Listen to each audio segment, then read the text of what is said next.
بسم اللہ الرحمن الرحیم۔ سامعین کرام، آپ سن رہے ہیں اردو داستان بنائے فساد، جس کے مصنف ہیں ملک صفدر حیات خان، اور یہ اس سلسلے کی قسط نمبر 2 ہے۔ مجھے امید ہے آپ کو میری یہ کاوش پسند آ رہی ہوگی۔ میں نے کہا میں صبح ڈاکوؤں کے سرغنہ کو عدالت میں پیش کرنے کے بعد سکھے کی جاؤں گا۔ مقتول کی بیوہ رضیہ کا بیان لینا بھی ضروری ہے، ہو سکتا ہے اس سے کوئی کام کی بات معلوم ہو جائے۔ اس کے بعد میں کھوجی تاجے کے ساتھ ٹالی والا جاؤں گا۔ پھر میں نے ایک کانسٹیبل سے کہہ کر بابے تاجے کو اندر بلا لیا۔ تم اب گھر جاؤ اور یاد رکھو کل کہیں آنا جانا نہیں۔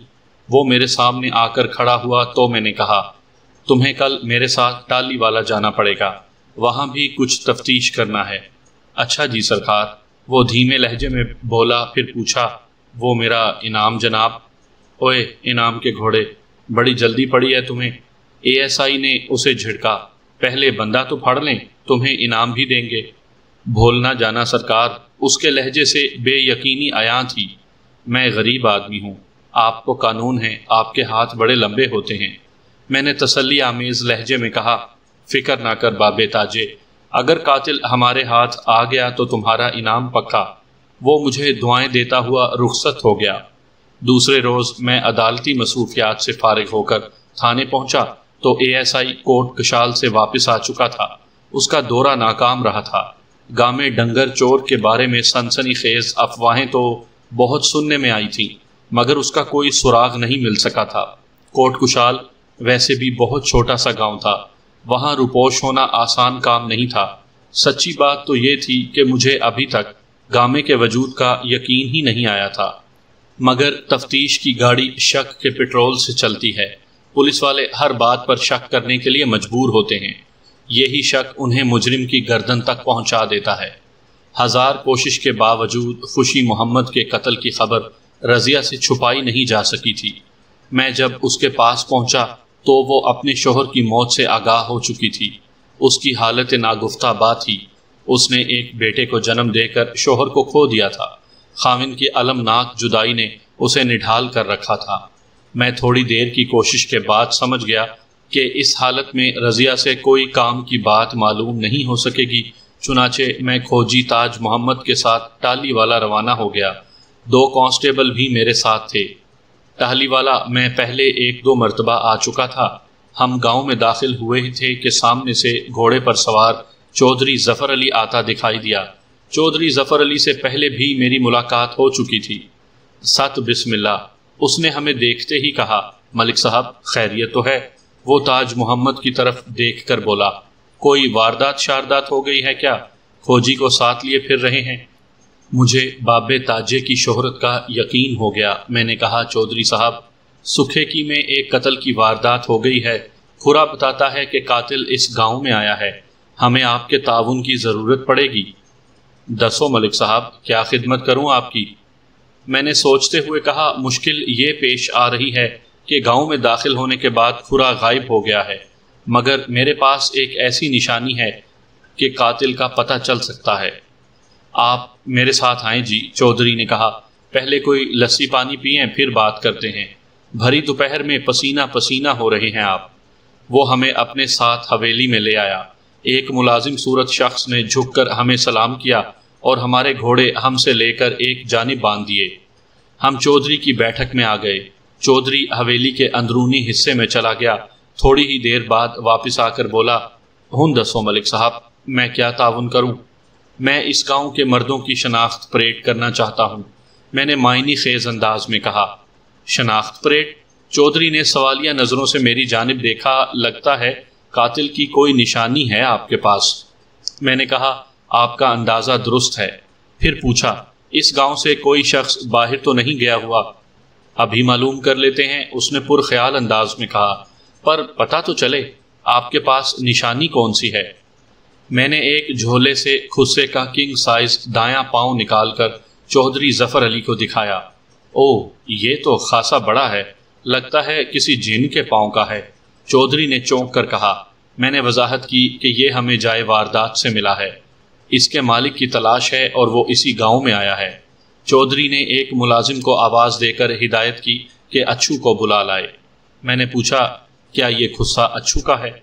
اچھو میرا خاص ملازم ہے، چودھری نے بتایا۔ گاؤں کے ایک ایک گھر کی اسے خبر رہتی ہے، وہی اس خصے کو پہچان بھی سکتا ہے اور اس کے مالک تک آپ کی رہنمائی بھی کر سکتا ہے۔ میرا خیال ہے آپ کو شناخت پریڈ کی ضرورت نہیں پڑے گی۔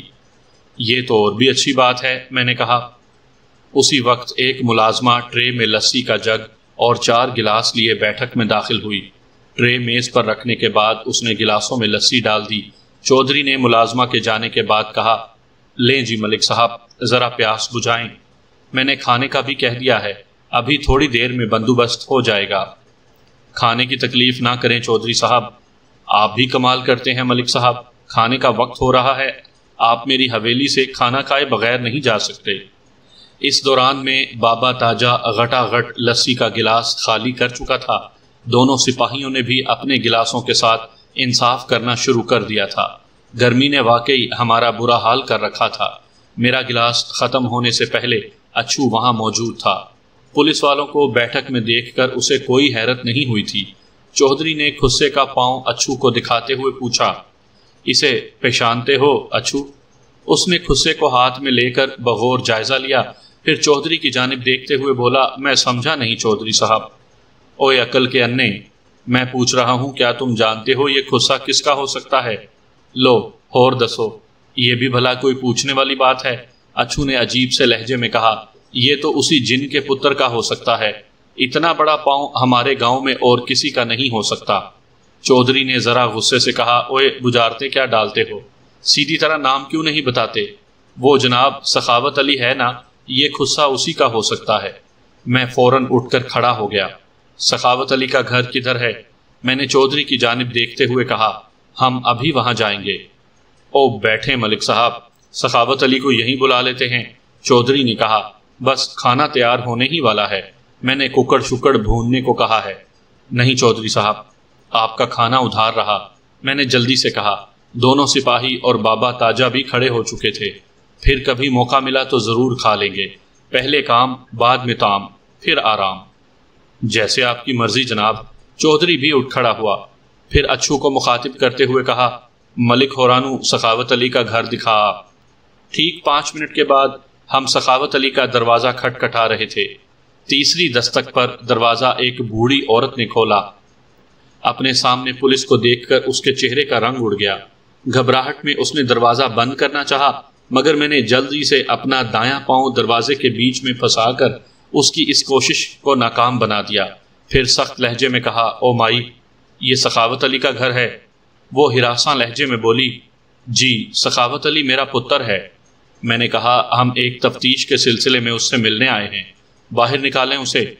وہ تو گھر میں نہیں ہے۔ اتنی دیر میں اس بوڑھی عورت کے پیچھے ایک جوان عورت کا چہرہ نظر آیا، پھر اس کی آواز سنائی دی، کیا بات ہے چاچی، کون آیا ہے؟ پھر مجھ پر نظر پڑتے ہی وہ ٹھٹک گئی۔ میرا نام ملک صفدر حیات ہے، میں نے اپنا تعارف کرواتے ہوئے کہا۔ ہم ایک قتل کے کیس کی تفتیش کر رہے ہیں، سخاوت علی سے کچھ پوچھ تاچھ کرنا ہے۔ سخاوت علی میرے شوہر کا نام ہے، مگر آپ اس سے کیا پوچھنا چاہتے ہیں؟ اس کی عمر 22-23 سال کے لگ بھگ تھی۔ میرے استفسار پر اس نے اپنا نام غزالہ بتایا۔ اس کی شادی کو 5 ماہ ہوئے تھے۔ وہ ایک خوبصورت اور دلکش عورت تھی۔ معمر عورت جسے غزالہ نے چاچی کہہ کر مخاطب کیا تھا، اس نے مجھ سے پوچھا قتل کی واردات کہاں ہوئی ہے اور اس واردات سے میرے پتر کا کیا تال میل؟ سکھے کی میں ایک بندہ قتل ہو گیا ہے، میں نے سخت لہجے میں بتایا، اور سخاوت علی کا اس قتل سے بڑا گہرا تعلق ہے۔ ہائے وے ربا، سکھے کی میں؟ غزالہ کی ساس نے سینے پر ہاتھ مارتے ہوئے کہا، غزالہ تیرے پنڈ میں بندہ قتل ہو گیا؟ غزالہ نے اپنی ساس کی بات کو نظر انداز کرتے ہوئے مجھ سے پوچھا، کیا نام تھا بندے کا جی؟ میں نے ایک بات خاص طور پر نوٹ کی تھی کہ اپنی ساس کے برعکس غزالہ ذرا سی بھی خوف زدہ محسوس نہیں ہوتی تھی۔ میں نے اس کی بات کا جواب دیتے ہوئے سوال کیا، مقتول کا نام خوشی محمد تھا، کیا تم اسے جانتی ہو؟ نہیں جی، وہ گھبراہٹ آمیز لہجے میں بولی، میں کسی خوشی محمد کو نہیں جانتی۔ میں نے سخت رویہ اختیار کرتے ہوئے پوچھا، ابھی تمہاری ساس نے بتایا ہے کہ تمہارا تعلق بھی سکھے کی سے ہے، غالباً سکھے کی تمہارا میکا ہے۔ آہو جی، غزالہ کے بجائے اس کی ساس نے جواب دیا۔ ابھی 5 ماہ پہلے تو میں غزالہ کو سکھے کی سے بیاہ کر لائی ہوں۔ اور غزالہ، تمہاری بہو کسی خوشی محمد کو نہیں جانتی؟ میں نے طنزیہ لہجے میں پوچھا۔ اتنے چھوٹے سے پنڈ میں تو بندہ بندہ ایک دوسرے سے واقف ہوتا ہے۔ وہ بگڑ کر بولی، ہوتا ہوگا جی، پر ہمیں کیا؟ آپ یہاں کیوں آئے ہیں اور ہم سے ایسے سوال کیوں پوچھتے ہیں؟ یہ بھی بتا دیں گے، میں نے غزالہ کو گھورتے ہوئے کہا۔ پہلے ذرا گھر کی تلاشی تو لے لیں۔ آپ کس قانون کے تحت گھر کی تلاشی لیں گے؟ غزالہ کی ساس بپھر کر بولی۔ وارنٹ لائے ہیں ساتھ؟ مائی، مجھے قانون پڑھانے کی کوشش نہ کرو، میں نے ڈانٹ کر کہا۔ وارنٹ لینے کا انتظار کیا تو قاتل ہاتھوں سے نکل جائے گا۔ ہمیں سیدھی طرح گھر کی تلاشی لینے دو، ورنہ ہمیں دوسرا طریقہ اختیار کرنا پڑے گا۔ ہمارے گھر میں کوئی قاتل نہیں ہے، میں نے غصیلے لہجے میں کہا۔ ہمیں سختی پر مجبور نہ کرو، تمہارے بیٹے نے قتل کیا ہے، ہمارے پاس پکا ثبوت ہے۔ میرا بیٹا قاتل نہیں ہو سکتا، وہ پر اعتماد لہجے میں بولی۔ کیا ثبوت ہے آپ کے پاس؟ میں نے ثبوت اس کی نظروں کے سامنے لہراتے ہوئے کہا، یہ ہمیں موقع واردات سے ملا ہے اور یہ تمہارے بیٹے سخاوت علی کا ہے۔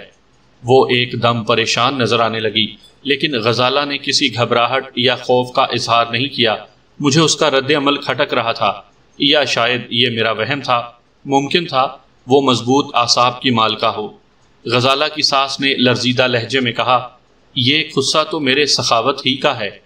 پھر اس نے تصدیق کے لیے اپنی بہو کی جانب دیکھا۔ وہ بولی، ہاں چاچی، لگتا تو اسی کا ہے، پر رب خیر کرے، سخاوت علی قتل نہیں کر سکتا۔ نہیں نہیں، میرا پتر قاتل نہیں ہے۔ میں نے کہا، ابھی دودھ کا دودھ اور پانی کا پانی ہو جائے گا۔ میرے تیور دیکھتے ہی غزالہ نے کہا، چاچی، تھانے دار صاحب کو تلاشی لینے دیں۔ ہمارے گھر میں کوئی چور نہیں ہے اور نہ ہی سخاوت علی نے کسی بندے کو قتل کیا ہے۔ انہیں اپنی تسلی کر لینے دیں۔ بہو کی دیکھا دیکھی ساس بھی ہمارے راستے سے ہٹ گئی۔ میں نے سپاہیوں کو حکم دیا کہ وہ گھر کے ایک ایک کونے کی تلاشی لیں، اور خود بھی اس کارروائی میں مصروف ہو گیا۔ غزالہ اور اس کی ساس نے ہمارے کام میں مزید کوئی رکاوٹ ڈالنے کی کوشش نہیں کی۔ ہم نے تھوڑی ہی دیر میں گھر کا کونا کونا چھان مارا، سخاوت علی کا کوئی سراغ نہ ملا۔ تاہم ایک نیم تاریک عقبی کمرے میں رکھے پڑولے، یعنی گندم اور دیگر اناج سٹور کرنے کا مٹی سے تیار کردہ ایک آدم قد برتن کے اوپر سے ایک کارآمد بکچی دستیاب ہو گئی۔ میں نے وہ بکچی غزالہ اور اس کی ساس کے سامنے کھولی تو وہ دونوں حیران رہ گئیں۔ اس میں سے ایک خون آلود لباس برآمد ہوا۔ لباس کے اندر لپٹا ہوا مذکورہ خصے کا بایاں پاؤں اور ایک خنجر بھی ملا۔ خنجر کی دھار پر لگا ہوا خون خشک ہو کر گہرا ہو چکا تھا۔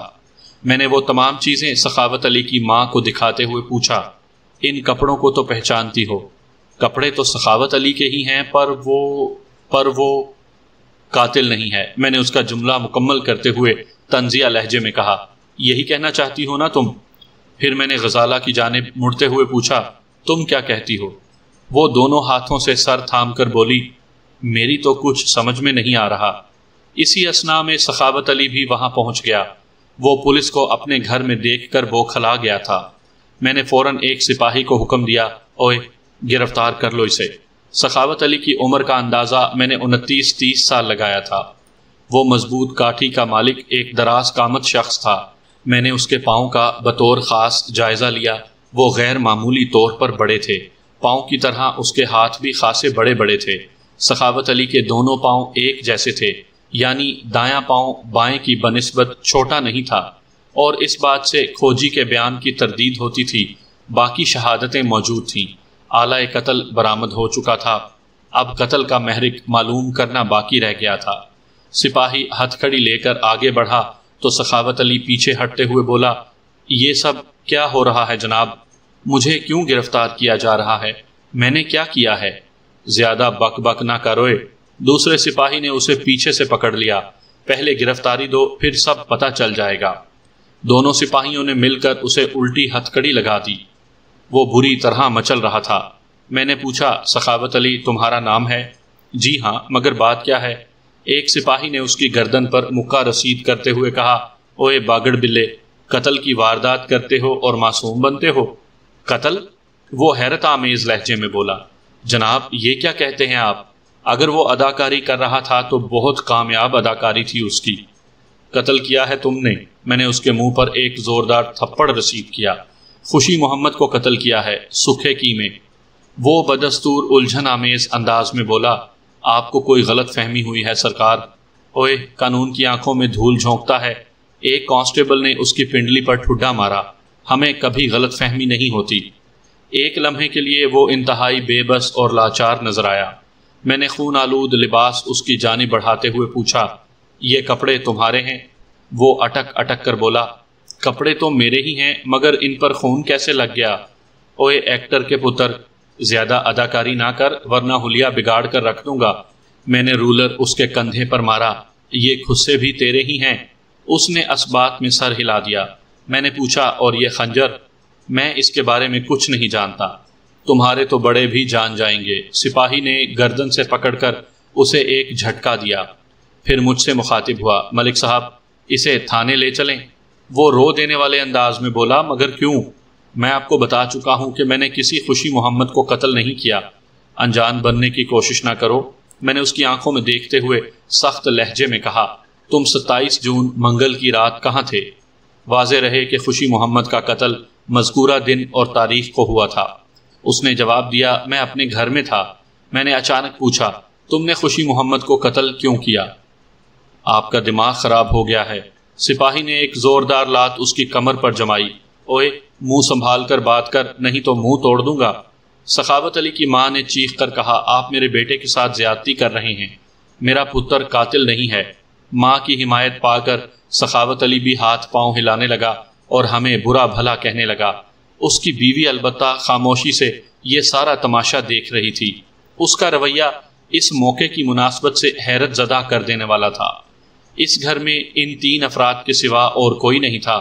بعد میں معلوم ہوا کہ سخاوت علی کا باپ فوت ہو چکا تھا۔ سخاوت علی کی ماں برابر چیخے جا رہی تھی۔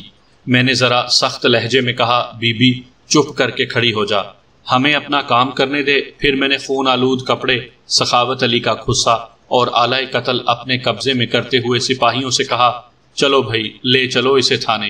ہمارے گھوڑے چودھری ظفر علی کی حویلی ہی میں بندھے ہوئے تھے۔ ہم پہلے حویلی پہنچے۔ چودھری اس وقت حویلی میں نہیں تھا۔ اس ساری کاروائی میں سپہر ہو گئی تھی۔ اس کے بعد ہم تھانے کی طرف روانہ ہو گئے۔ کھوجی بابے تاجے سے میں نے وعدہ کیا کہ وہ چند روز کے بعد تھانے آ کر اپنا انعام لے لے۔ اس کے ہاتھ میں نے مقتول کے باپ کے لیے پیغام بھجوا دیا کہ قاتل گرفتار ہو چکا ہے۔ وہ تھانے چلے آئے۔ جب ہم سخاوت علی کو لے کر تھانے پہنچے تو مغرب کی اذان ہو رہی تھی۔ میں نے سخاوت علی کو ایک قوی الجثہ کانسٹیبل کے حوالے کرتے ہوئے کہا، لو بھائی یہ مہمان ہے، بہت دور سے آیا ہے، ذرا اس کی ٹہل سیوا کرو، صبح اس سے بات ہوگی۔ اس کے منجی بسترے کا خاص خیال رکھنا۔ میرے تھانے کا عملہ میرے مخصوص جملوں کا مفہوم بڑی وضاحت کے ساتھ سمجھتا تھا۔ کانسٹیبل سخاوت علی کو لے کر جانے لگا تو میں نے کہا، صبح تک کام ہو جائے گا نا؟ آپ فکر ہی نہ کریں ملک صاحب، کانسٹیبل نے آنکھ دبا کر کہا، بالکل سیدھا تیر کی طرح کر دوں گا۔ مجھے یقین تھا کہ تھوڑی پھینٹی شینٹی کے بعد سخاوت علی راہ راست پر آ جائے گا اور اپنے جرم کا اقبال کر لے گا۔ مجھے جو بات تشویش میں مبتلا کر رہی تھی وہ یہ تھی کہ ابھی تک قتل کا محرک سامنے نہیں آیا تھا۔ اگر پتہ چل جاتا کہ سخاوت علی نے خوشی محمد کو کیوں قتل کیا تھا تو معاملہ صاف ہو جاتا۔ خیر اس کا پتہ بھی چل ہی جانا تھا۔ اب قاتل ہمارے ہاتھ لگ چکا تھا، وہ آخر کب تک زبان بند رکھتا۔ دوسرے روز میں تھانے پہنچا تو مقتول خوشی محمد کا باپ رحیم بخش اور چھوٹا بھائی سخی محمد وہاں موجود تھے۔ میں برآمدے سے گزر کر اپنے کمرے کی جانب بڑھا تو رحیم بخش نے اٹھ کر مجھے سلام کیا۔ میں سر کی خفیف جنبش سے اس کا سلام کا جواب دیتے ہوئے اپنے کمرے میں آ گیا۔ میں نے سخاوت علی کو رات جس کانسٹیبل کے حوالے کیا تھا اس نے آ کر بتایا، سر جی بندہ بڑا سخت جان ہے، زبان کھولنے کو تیار نہیں ہے۔ تم نے میری ہدایات کا خیال رکھا تھا؟ ہڈی پسلی سلامت ہے جناب۔ اچھا ٹھیک ہے، میں نے کہا، اسے میرے پاس لے آؤ۔ تھوڑی ہی دیر میں وہ کانسٹیبل سخاوت علی کو لے کر آ گیا۔ اس کی حالت خاصی خراب ہو رہی تھی۔ اس کے چہرے پر خاطر مدارات کے آثار نظر آ رہے تھے۔ اس کی آنکھوں کو دیکھ کر اندازہ ہوتا تھا کہ اسے رات میں ایک لمحے کے لیے بھی سونے نہیں دیا گیا۔ اس کے قدموں کی لڑکھڑاہٹ واضح نظر آ رہی تھی۔ وہ میری میز کے سامنے آ کر کھڑا ہو گیا۔ میں نے محسوس کیا کہ اسے کھڑا ہونے میں دشواری ہو رہی تھی۔ اس نے اپنے دونوں ہاتھ اپنے سامنے رکھی کرسی پر ٹیک دیے۔ اوئے، ملک صاحب کے سامنے ادب سے کھڑا ہو، کانسٹیبل نے اسے ایک زوردار ٹھڈا رسید کرتے ہوئے کہا۔ یہ تھانہ ہے، تمہاری بیبے کا گھر نہیں ہے۔ تکلیف کی شدت نے اس کے چہرے کے عضلات کو بگاڑ دیا تھا۔ میں نے گرجدار آواز میں کہا، اوئے کھوتے دے کھر، تمہارے ساتھ اور کون کون تھا؟ وہ کراہ کر بولا، میرے ساتھ تو کوئی بھی نہیں تھا جناب۔ اس کا مطلب ہے تم نے اکیلے واردات کی ہے؟ رات بھر کا ٹھوکا پیٹی نے اس کے کس بل نکال دیے تھے۔ اب وہ اوکھا بولنے کے بجائے خوف زدہ لہجے میں بات کر رہا تھا۔ شاید اسے یقین ہو چکا تھا کہ ہم اسے چھوڑنے والے نہیں ہیں۔ میرے سوال نے اسے گڑبڑا دیا۔ جناب، میں نے کوئی واردات نہیں کی۔ آپ میری بات کا یقین کیوں نہیں کرتے؟ میں تو خوشی محمد کو جانتا تک نہیں۔ دیکھو سخاوت علی، میں نے غصے کو ضبط کرتے ہوئے کہا، میں قاتلوں کے ساتھ بہت برا سلوک کرتا ہوں۔ مجھے تمہارے خلاف تمام ثبوت مل چکے ہیں۔ اب بہتر یہی ہے کہ تم اقرار جرم کر لو۔ تمہارے چھوٹنے کے امکانات تو نہیں ہیں، لیکن اگر تم خود ہی اقبال کر لو گے تو میں کوشش کروں گا کہ تمہیں کم سے کم سزا ملے۔ میں ذرا نرم کیس بناؤں گا۔ میں نے دانستہ یہ بات کہی تھی تاکہ وہ مجھے اپنا ہمدرد اور خیر خواہ سمجھے، مگر میں نے دیکھا کہ اس کے چہرے پر الجھن کا ایک جال سا پھیل گیا تھا۔ وہ خاموش کھڑا مجھے دیکھتا رہا۔ میں نے نرم لہجے میں کہا، میں تمہیں سوچنے کے لیے آدھا گھنٹہ دیتا ہوں۔ تم حوالات میں بیٹھ کر خوب اچھی طرح غور و فکر کر لو، میں تمہیں پھر بلاتا ہوں۔ اس کے بعد میں نے کانسٹیبل کو اشارہ کیا کہ وہ سخاوت علی کو وہاں سے لے جائے۔ ان کے جانے کے بعد میں نے مقتول خوشی محمد کے باپ کو اندر بلا لیا۔ قاتل ہم نے پکڑ لیا ہے، میں نے اس کے بیٹھنے کے بعد کہا، بس اقبال کروانا باقی ہے۔ وہ بدبخت کون ہے جناب؟ رحیم بخش نے رکت آمیز لہجے میں کہا، مجھے پتا چلا ہے کہ وہ ٹالی والا پنڈ کا رہنے والا سخاوت علی ہے۔ کچھ عرصہ پہلے اس کی شادی ہمارے پنڈ میں ہوئی تھی۔ تم جانتے ہو اسے؟ آہو جی، اس کی بیوی تو میری بہو کی بڑی گوڑی یعنی گاڑی سہیلی تھی۔ کیا مطلب؟ میں چونک اٹھا۔ کیا تم یہ کہنا چاہتے ہو کہ رضیہ اور غزالہ دونوں سہیلیاں تھیں؟ وہ سر ہلا کر بولا، بالکل جناب، میں یہی کہہ رہا ہوں، اور یہ بات کوئی ڈھکی چھپی تو ہے نہیں، پورا پنڈ جانتا ہے۔ میں نے پوچھا، چاچا رحیم بخش، سخاوت علی سے تم لوگوں کو کیا دشمنی ہے؟ وہ متذبذب لہجے میں بولا، کوئی دشمنی نہیں ہے جی، ہمارا تو آنا جانا بھی نہیں ہے۔ تمہاری بہو اور سخاوت علی کی بیوی آپس میں گہری سہیلیاں تھیں۔ یقینی بات ہے وہ ایک دوسرے کے گھر بھی آتی جاتی ہوں گی، اور یہ آنا جانا شادی کے بعد بھی جاری رہا ہوگا۔ آپ بجا کہتے ہیں ملک صاحب، وہ میری طرف دیکھتے ہوئے بولا۔ ان کی دوستی اب ماضی کا قصہ بن چکی ہے۔ خوشی محمد کی شادی کے بعد سے ان میں میل جول نہیں رہا تھا۔ میں سمجھا نہیں رحیم بخشا۔ میں نے سوالیہ نظروں سے اسے گھورا۔ کیا مطلب ہے تمہارا؟ او چھڑیں جناب، اب اس بات کی کیا اہمیت ہے؟ میرے نزدیک بہت اہمیت ہے۔ میں نے ذرا سخت لہجے میں کہا، تمہارا بیٹا قتل ہو گیا ہے۔ قاتل اس وقت ہماری حوالات میں بند ہے۔ قاتل اور مقتول کی بیویاں کچھ عرصہ پہلے بڑی گاڑی سہیلیاں رہی ہیں۔ اب ان کی دوستی کیوں ختم ہو گئی ہے؟ بس جی، وہ بات ہی ایسی ہو گئی تھی۔ میں وہی بات جاننا چاہتا ہوں۔ وہ چاروں جانب نگاہیں دوڑاتے ہوئے سرگوشیانہ انداز میں بولا، تھانے دار صاحب، میرا نام نہیں آنا چاہیے۔ میں کسی کا برا نہیں چاہتا۔ میں ایک عزت دار آدمی ہوں اور دوسروں کی بھی عزت کرتا ہوں۔ تم فکر نہ کرو، یہ بات ہمارے درمیان شروع ہو کر یہی ختم ہو جائے گی۔ میرے حوصلہ دلانے پر اس نے بتایا، غزالہ خوشی محمد سے شادی کی خواہاں تھی، مگر ہم اس کے لیے قطعی تیار نہیں تھے، حالانکہ غزالہ کے ماں پیو بھی راضی تھے۔ اس سے ان کی دوستی ختم ہونے کا کیا تعلق ہے؟ تعلق ہے جناب، وہ کچھ سوچتے ہوئے بولا۔ غزالہ کا خیال تھا کہ ہم نے رضیہ کی وجہ سے اس کا رشتہ لینے سے انکار کر دیا تھا۔ حقیقت کیا تھی؟ حقیقت اس کے برعکس تھی جناب۔ وہ ایک ایک لفظ پر زور دے کر بولا، میں کسی بھی قیمت پر غزالہ جیسی لڑکی کو اپنی بہو نہیں بنا سکتا تھا۔ کیوں؟ اس میں کیا خرابی تھی؟ وہ ایک لمحے کے توقف کے بعد بولا، غزالہ کا چال چلن ٹھیک نہیں تھا، لیکن تھانے دار صاحب، میرا نام نہیں آنا چاہیے۔ میں خدا کے قہر سے ڈرتا ہوں۔ اس نے مجھے بھی ایک بیٹی دے رکھی ہے۔ تم فکر نہ کرو، تمہارا نام نہیں آئے گا، میں نے تسلی آمیز لہجے میں کہا۔ مگر ایک بات میری سمجھ میں نہیں آ رہی، اگر تم نے غزالہ کے رشتے سے انکار کر دیا تھا تو اس میں رضیہ قصوروار کیسے ہو گئی؟ کیا وہ بھی؟ میں نے دانستہ اپنا جملہ ادھورا چھوڑ دیا تھا۔ وہ جلدی سے بولا، نہیں جناب، ایسی کوئی بات نہیں تھی، رضیہ بہت اچھی لڑکی ہے، نہایت ہی شریف ماں باپ کی بیٹی ہے وہ، شادی سے پہلے اس کا ہمارے یہاں آنا جانا نہیں تھا، یہ شادی بزرگوں کے باقاعدہ طے کرنے کے بعد ہوئی تھی۔ وہ تو غزالہ کو خواہ کوئی غلط فہمی ہو گئی تھی۔ کیسی غلط فہمی؟ اس کا خیال تھا کہ رضیہ نے ہمیں اس کے خلاف بھڑکایا ہے، ہمارے کان بھرے ہیں کہ وہ اچھی لڑکی نہیں ہے، اسی لیے ہم نے رشتے سے انکار کر دیا تھا۔ خوشی محمد کی شادی کے بعد تو وہ باقاعدہ کہتی پھرتی تھی کہ رضیہ اور خوشی محمد کے درمیان پہلے ہی سے یارانہ تھا، اسی لیے رضیہ نے اس کا پتہ کاٹنے کے لیے اس سے متعلق الٹی سیدھی باتیں ہمیں بتائی تھیں۔ تو یہ بات ہے، میں نے سوچ میں ڈوبی ہوئی آواز میں کہا۔ معاملہ خاصا الجھا ہوا ہے، خیر میں کل سخاوت علی کو کورٹ میں پیش کر کے اس کا ریمانڈ لیتا ہوں۔ میرے لیے کیا حکم ہے سرکار؟ تم اب گھر جاؤ، اگر ضرورت پڑی تو میں تمہیں بلوا لوں گا۔ وہ میرا شکریہ ادا کرتے ہوئے وہاں سے چلا گیا۔ شاید میں آپ کو ایک بات بتانا بھول گیا ہوں کہ پوسٹ مارٹم کی رپورٹ آ چکی تھی۔ اس رپورٹ کے مطابق خوشی محمد کی موت تیز دھار خنجر کے مہلک واروں سے ہوئی تھی۔ رپورٹ میں اس کی موت کا وقت رات 2 سے 3 بجے درج تھا، یعنی واردات رات کے پہلے پہر میں ہوئی تھی۔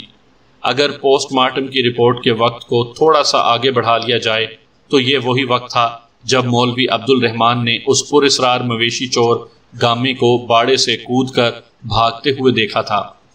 اگر یہ بات فرض کر لی جاتی کہ گامے نے خوشی محمد کا قتل کیا تھا تو پھر سوال پیدا ہوتا تھا کہ آلہ قتل، خون آلود لباس، خصہ وغیرہ سخاوت علی کے گھر کیسے پہنچ گئے تھے؟ کھوجی بابے تاجے کی ایک بات میرے ذہن میں چمک رہی تھی۔ اس کی تحقیق کے مطابق جو کھرا ٹاہلی گاؤں کی جانب گیا تھا، اس شخص کا دایاں پاؤں عام انسان کا پاؤں تھا اور وہ بائیں پاؤں کی بنسبت خاصا چھوٹا تھا۔ اس سے ایک امکان یہ سامنے آتا تھا کہ کسی عام پاؤں والے شخص نے سخاوت علی کے کپڑے اور خصے پہن کر وہ قتل کی واردات کی تھی۔ چونکہ وہ دائیں پاؤں کا خصہ باڑے ہی میں گر گیا تھا، اس لیے ننگے پاؤں کے نشان بنتے گئے، جبکہ بائیں پاؤں میں خصہ موجود ہونے کی وجہ سے کنگ سائز نشان بنے تھے۔ اگر اس تھیوری کو درست مان لیا جاتا تو سخاوت علی کی ذات شک سے بری ہو جاتی تھی۔ اب تک کی تفتیش کے مطابق اس نے اپنے مجرم ہونے کا اقرار نہیں کیا تھا، مگر حالات و واقعات اور شہادتیں اس کے خلاف جا رہے تھے۔ کہیں ایسا تو نہیں تھا کہ سخاوت علی کو اس واردات میں ملوث کرنے کی باقاعدہ سازش کی گئی ہو اور قاتل سخاوت علی کے بجائے اور کوئی ہو؟ مگر کون؟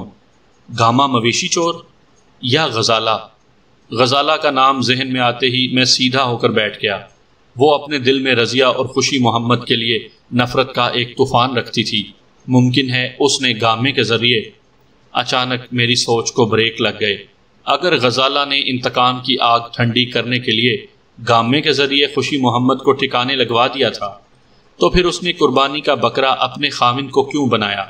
اس بات کا امکان تھا کہ غزالہ نے خود قاتل کو سخاوت کے کپڑے اور جوتے مہیا کر دیے ہوں، مگر یہ بات حلق سے نہیں اترتی تھی کہ وہ اپنے شوہر کو کیوں پھنسانا چاہتی تھی۔ میں جوں جوں سوچ رہا تھا الجھتا جا رہا تھا۔ رحیم بخش نے غزالہ کے بارے میں تازہ ترین انکشافات کر کے مجھے سوچ کے نئے زاویے دے دیے تھے۔ مجھے غزالہ کا وہ رویہ بھی یاد آ رہا تھا جو اس نے سخاوت علی کی گرفتاری کے وقت روا رکھا تھا۔ میں نے فیصلہ کیا کہ فوری طور پر غزالہ سے سخت قسم کی پوچھ گچھ بہت ضروری ہو گئی ہے۔ میں نے سخاوت علی کا خون آلود لباس اور خنجر کیمیائی تجزیے کے لیے لیبارٹری بھجوا دیا تھا۔ اس کی رپورٹ ابھی تک نہیں آئی تھی۔ دوپہر کو ASI نور شاہ کو میں نے 2 پولیس اہلکاروں کے ساتھ ٹاہلی والا روانہ کر دیا کہ غزالہ کو لے آئے۔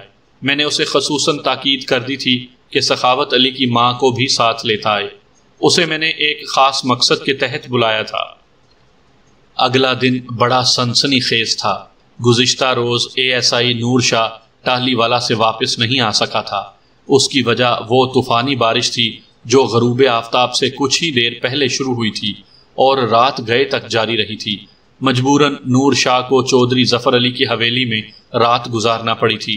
میں نے کل حسب وعدہ آدھے گھنٹے کے بعد سخاوت علی سے دوبارہ پوچھ گچھ کی تھی، مگر کوئی سود مند نتیجہ برآمد نہیں ہوا تھا۔